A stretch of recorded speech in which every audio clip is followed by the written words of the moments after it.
Dude, I think I can take this Jin. I think I can take... Wait, Jin or Lux? Pick one, pick one. Jin. We're going for Lux. He has the bounty.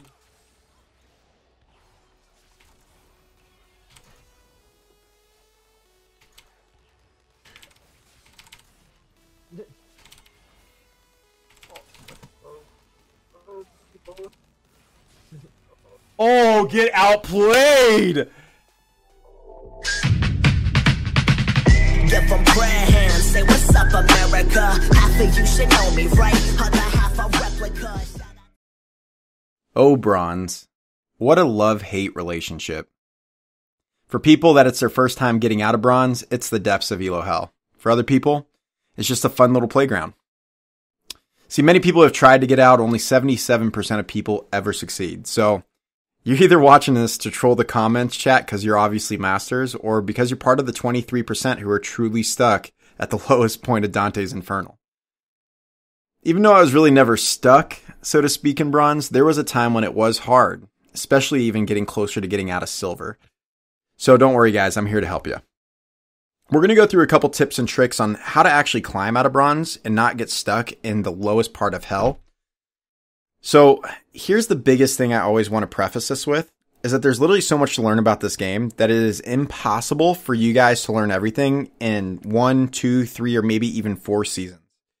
The game is always changing, so make it a focus not to sweat the small stuff, like what's in the meta, what's out of the meta, what's changing in the jungle, what's not changing in the jungle, and actually just focus on the things that are going to impact your game the most early on in your career here.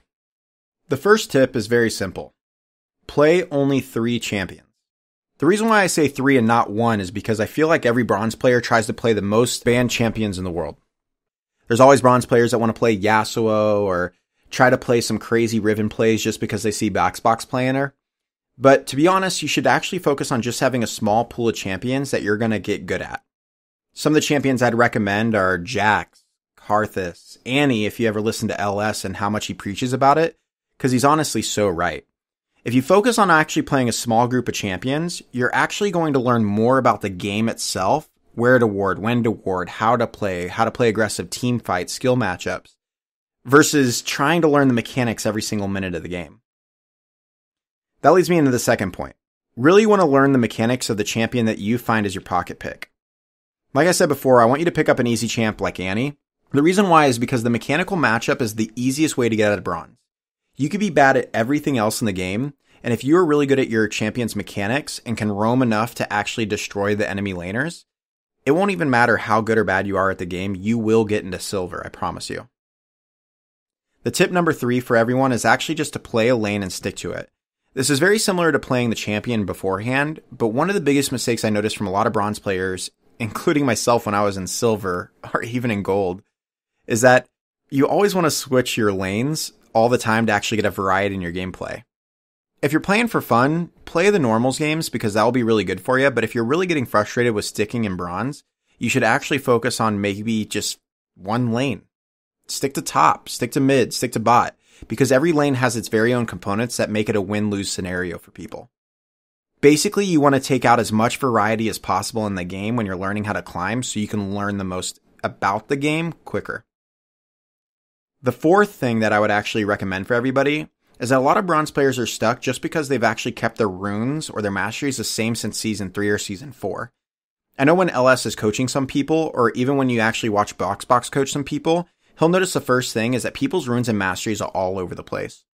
It really does make a big difference to have Vladimir with Storm Raider Surge, or having Riven with Thunderlords, versus having Riven with Courage. But here are the most important things that I'm going to teach anyone. And if you understand this, everything else will make a lot of sense for you. In Bronze or Silver, the biggest problem people have is that they tilt. Everyone tilts. Let's be honest. Even Boxbox or Faker tilt. If somebody wants to be really good at this game, though, they really have to focus on keeping their mentality very, very steady. So I'm going to teach you one thing, and one thing only, in order to actually do this. / ignore all. It is so important that you do that. The reason why a lot of top players don't actually ignore all is because they don't have to. because they actually just don't talk to enemy players or to their own team. The only thing they focus on is pinging flashes when they go up, pinging objectives when they come up, or just not talking or saying GG, that's it. When you ignore all, you're going to spend a lot less time typing and a lot more time focused on your gameplay, which is going to help you overall in the long period of time. And the very last tip I'd give you, other than ignore all, is very simple. This doesn't matter what elo you're in, but it is actually really, really hard for people to be able to focus on this at the beginning of their games when they start playing League. CS is king. Just like if you take accounting classes, cash is king, CS is king. And I'm going to go in a little bit of detail with this just to hopefully give you enough reasons why CS is king, but here's a couple different things.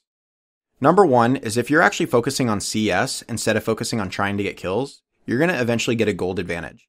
It takes about 16 minions in order for somebody to get a kill's worth of gold.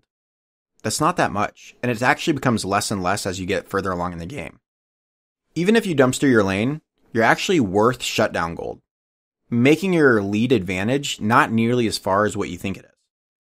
So it's really important to focus on CS to not only get gold, but to deny gold from your enemy team, and then you can actually get a huge experience lead in that way as well.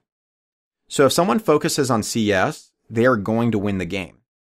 It's not very often in Bronze that you see someone with 250 CS lose a game. It just doesn't happen. Just remember this. Laning phase isn't laning phase. Laning phase is farming phase. I know the season is wrapping up, guys, just around the corner, so I want to make sure that you guys get exactly to the rank that you want to get before the season ends. Hit new milestones, work really hard, and have a lot of fun. Yeah, I guess it's true that when they say the few will make it, and best believe in that category, I found a placement. This was never for the money or the payment, this was simply for respect, and a fuck you to those who hate it. I've seen people come and go, that's the crazy part, and even my closest homie said I ain't going very far.